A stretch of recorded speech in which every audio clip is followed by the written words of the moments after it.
अस्सलाम वालेकुम स्टूडेंट। हम चैप्टर स्टार्ट किया हुआ है बायोलॉजिकल का सेकंड चैप्टर है नाइन्थ का सॉल्विंग बायोलॉजिकल प्रॉब्लम्स को कैसे सॉल्व करते हैं। हमने पिछले लेक्चर में स्टार्ट किया था step use to solve biological problem. एक बायोलॉजिकल प्रॉब्लम को सॉल्व करने के लिए जो हम स्टेप्स यूज करते हैं उनके बारे में हम पढ़ रहे थे। हमने पिछले लेक्चर में दो स्टेप्स पढ़े थे, एक था recognisation of biological problem and second था ऑब्जर्वेशन। रिकॉग्नाइज में हमने पढ़ा था कि बायोलॉजिकल प्रॉब्लम की पहचान कैसे की जा सकती है। ऑब्जर्वेशन में हमने पढ़ा था कि किसी भी बायोलॉजिस्ट ऑब्जर्व करता है अपनी फाइव सेंसेस को यूज करके किसी भी बायोलॉजिकल प्रॉब्लम को।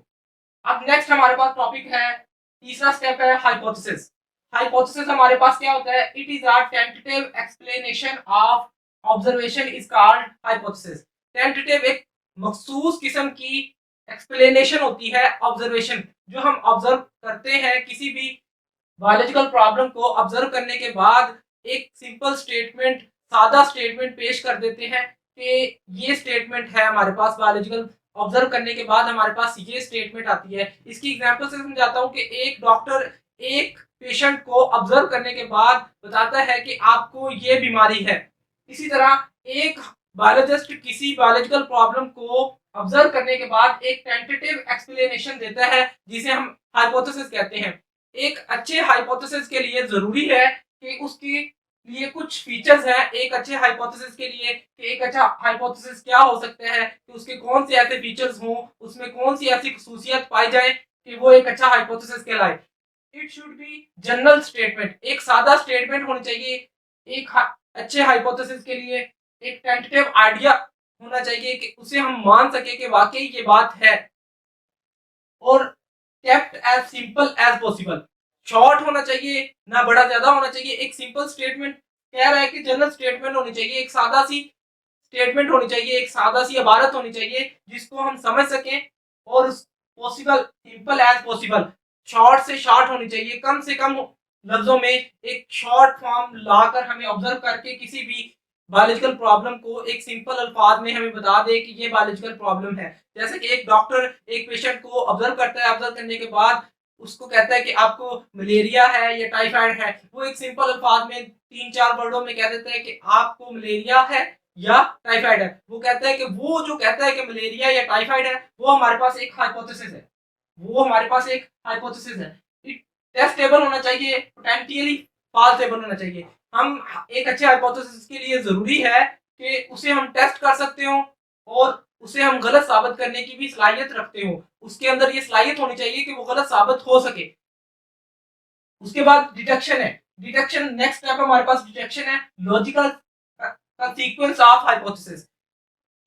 जो हमारे पास एक हाइपोथेसिस आया है, हम उसमें थोड़ी सी तब्दीली करके उसको हाइपोथेसिस को जांच के उसमें थोड़ी सी लॉजिकल इफ या देन यूज करके हम उसको डिटेक्शन में तब्दील कर देते हैं। ये नहीं कहते कि एक बायोलॉजिस्ट कहता है कि एक लिविंग सेल के अंदर न्यूक्लियस पाया जाता है या प्लांट सेल के अंदर न्यूक्लियस पाया जाता है, उसने एक हाइपोथेसिस में कह दिया, तो सारे बायोलॉजिस्ट उसको एक्सपेरिमेंटली प्रूव नहीं करेंगे। वो सिंपल उसमें देन इफ लगाकर उसमें एक थोड़ी सी नई एडिशन करके कॉन्सिक्वेंस ऑफ हाइपोथेसिस को डिडक्शन में चेंज कर देंगे। अब नेक्स्ट स्टेप हमारा बहुत इंपॉर्टेंट है जिसमें हम एक्सपेरिमेंट करते हैं इस चीज को साबित करने के लिए कि क्या हमने जो ऑब्जर्वेशन करने के बाद हाइपोथेसिस दिया है वो हमारे पास ठीक भी है या गलत है या ठीक है। इसको एक्सपेरिमेंट के जरिए गलत भी साबित किया जा सकता है और ठीक भी साबित किया जा सकता है। इसके एक्सपेरिमेंट के तौर पर हम एक एग्जांपल ले लेते हैं कि हमारे पास एक प्लांट है। एक प्लांट है, उसको तीन चीजें रिक्वायर्ड होती हैं एक प्लांट को: एयर, वाटर एंड सनलाइट।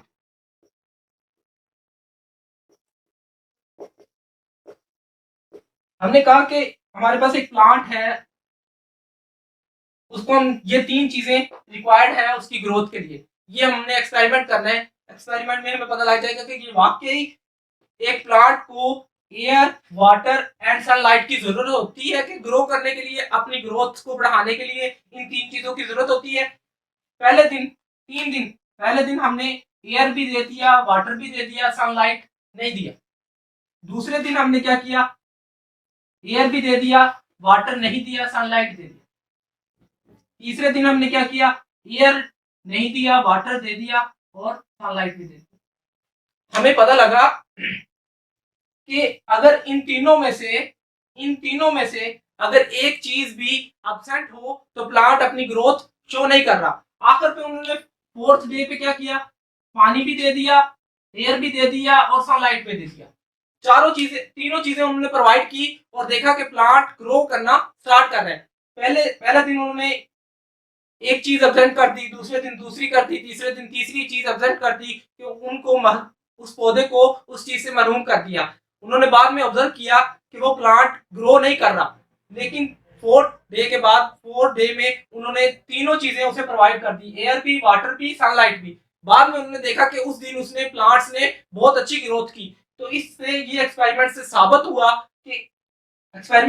हुआ कि एक प्लांट को ग्रो करने के लिए, अपनी प्रोडक्शन बढ़ाने के लिए एयर, वाटर, सनलाइट की जरूरत होती है। इसी तरह एक हाइपोथेसिस को गलत साबित करने के लिए एक्सपेरिमेंट करना जरूरी होता है। अगर वो एक अच्छा हाइपोथेसिस जो एक्सपेरिमेंट के जरिए गलत साबित ना हो तो हम उसे हमारे पास वो एक आगे हम उसको मैगजीन में समराइज करके आगे पर भेज देते हैं और डिफरेंट जो बायोलॉजिस्ट हैं उस पर काम करते हैं और उसको गलत साबित करने की कोशिश करते हैं। ये हमारे पास था एक्सपेरिमेंट।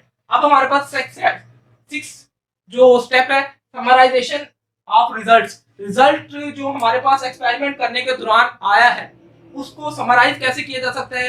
क्योंकि जब भी एक बायोलॉजिस्ट अपना काम कर रहा होता है तो उसके पास बहुत ज्यादा क्वांटिटेटिव डाटा कलेक्ट होता है, क्वांटिटी में, बहुत मिकदार में उसके पास डाटा कलेक्ट होता है। लेकिन वो डाटा वैसा, इतना डाटा वो किसी भी दूसरे बायोलॉजिस्ट को प्रोवाइड नहीं कर सकता। उसने भी क्या करना होता है कि समराइज करना होता है, उस डाटा को शॉर्ट फॉर्म में लेके आना होता है। कैसे, मैथमेटिकल टूल्स यूज करते हैं, मैथमेटिक्स के फार्मूलाज को यूज करके वो उन रिजल्ट को, उन एक्सपेरिमेंट से जो इकट्ठा हुआ डाटा, हमारे पास क्वांटिटेटिव डाटा है, उसको समराइज करता है, शॉर्ट फॉर्म में लेके आता है। शॉर्ट फॉर्म में लेके आने के बाद 7 स्टेप के अंदर वो रिपोर्टिंग है। रिपोर्टिंग में हम क्या करते हैं, कोई भी बायोलॉजिस्ट अपना एक्सपेरिमेंट से किया हुआ कलेक्ट डाटा समराइज करने के बाद किसी बुक्स या मैगजीन की शक्ल में, अखबार की शक्ल में वो शाये कर देता है, जिससे डिफरेंट जो बायोलॉजिस्ट हैं उस मैगजीन से, उस बुक से वो एक्सपेरिमेंट पढ़ते हैं और वो बायोलॉजिस्ट उस एक्सपेरिमेंट को गलत साबित करने के लिए, बार बार उस हाइपोथेसिस को गलत साबित करने के लिए मजीद साइंसदान काम करना शुरू कर देते हैं। वो जो, अगर वो गलत साबित ना हो तो अगर वो ठीक साबित हो जाए तो वो बुक्स में शाये होने के बाद हम पढ़ते भी हैं कॉलेज यूनिवर्सिटीज में। आप उसे कोई भी एक्सपेरिमेंट करें, उसे शाये कर दें किसी बुक में, मैगजीन के तौर पर किसी कॉलेज यूनिवर्सिटी में भेज दें, वो उसे पढ़ेंगे और उससे एक्सपेरिमेंट करेंगे और आपको गलत साबित करने की कोशिश करेंगे। ये था आज का हमारा टॉपिक, जिसमें हमने किसी भी बायोलॉजिकल प्रॉब्लम को सॉल्व करने के स्टेप्स के बारे में पढ़ा। नेक्स्ट इंशाल्लाह मुलाकात होगी, तो हमें याद रखिएगा। अल्लाह हाफिज।